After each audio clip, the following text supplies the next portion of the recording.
Hello friends, so আজি চাওঁ আহক মাৰ হাতেৰে বনোৱা পিঠাগুড়িৰ মিনি ৰসমলাই।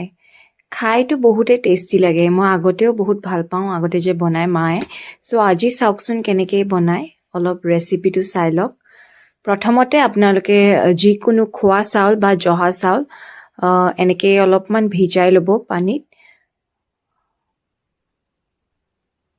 ভিজাই আপোনালোকে অলপ টাইম পানীত থৈ আধা ঘণ্টামান পানীত থৈ তাৰপিছত উঠাই থ'ব চাউলটো উঠাই অকণমান শুকাবলৈ দিব।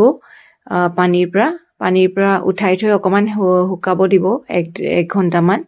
তাৰপিছত সেইটো শুকানকৈ গুড়ি কৰিব মিক্সিতে শুকানকৈ গুড়ি কৰি এনেকৈ যেতিয়া ফাইন পাউডাৰ এটা হৈ যাব তো তাৰ লগত আপোনালোকে পাউডাৰটোত অলপ দিব নিমখ, এক চিকুট নিমখ আৰু অকণমান বেকিং পাউডাৰ। তো তেনেকৈ আপোনালোকে দি পানী 1 কাপ ল'ব। পানী 1 কাপ আপোনালোকে জোখ হিচাপত তেনেকৈ দি থাকিব পানীটো যেতিয়ালৈ মানে আপোনালোকে গুড়াটো এনেকৈ মানে মিক্স কৰি যেতিয়ালৈ এটা স্মুথ টেক্সচাৰ এটা নহয় তেতিয়ালৈ আপোনালোকে অলপ পানী দি এনেকৈ মিক্স কৰি থাকিব।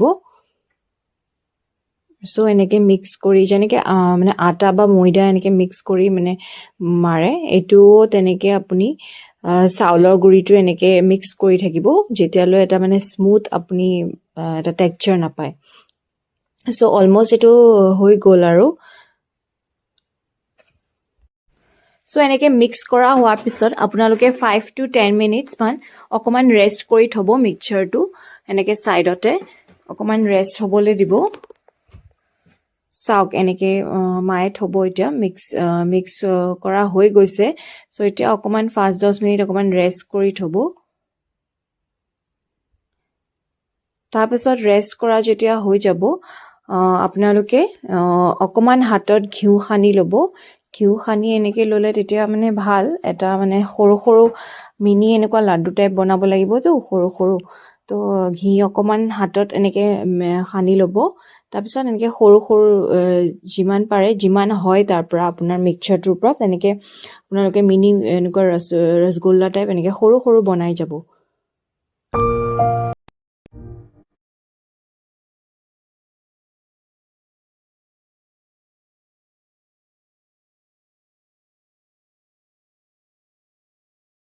তো আপোনালোকৰ লাডুকেইটা যেতিয়া হৈ যাব বনোৱা তাৰপিছত আপোনালোকে এনেকৈ চচপেন এটাত গাখীৰ এনেকৈ বইল হ'বলৈ দিব। গাখীৰ চাউল হিচাপত তেনেকৈ দিব। আমি চাউল লৈছিলোঁ 200 গ্ৰাম, গাখীৰ সেইটো হিচাপত লৈছোঁ 250 গ্ৰাম।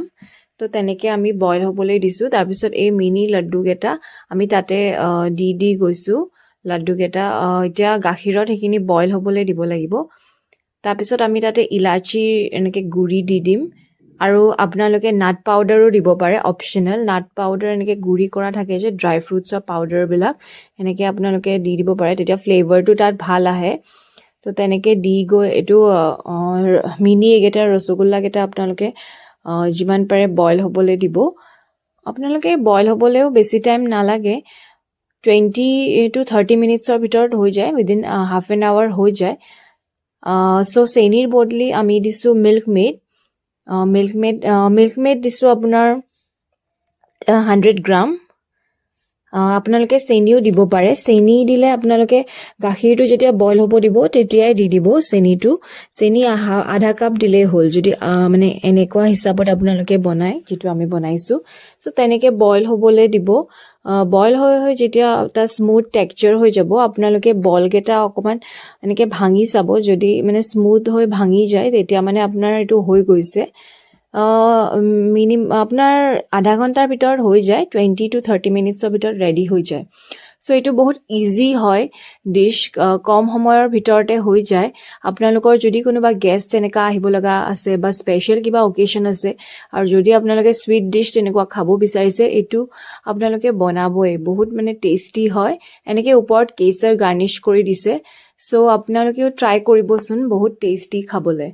ঠিক আছে, মইতো বনোৱা হোৱাৰ লগতে মানে খাবলৈ ৰৈ আছিলোঁ অলৰেডি। চ' লগতে খালোঁ, বহুত টেষ্টি আছিলে। ৰিমৰায়ো খালে, সিহঁতেও বহুত ভাল পাইছে। যিটো ইনগ্ৰিডিয়েণ্টছ লাগে মই পাৰিলে আপোনালোকক কমেণ্ট বক্সত মই এটাচ কৰি দিম আপোনালোকে চাই ল'ব ৰেচিপিটো আৰু বনাবই কেনেকুৱা লাগিছে ফ্ৰেণ্ডছ আজিলৈ আহিছোঁ bye bye take care bye by the দিয়া bye bye bye bye flying কিছ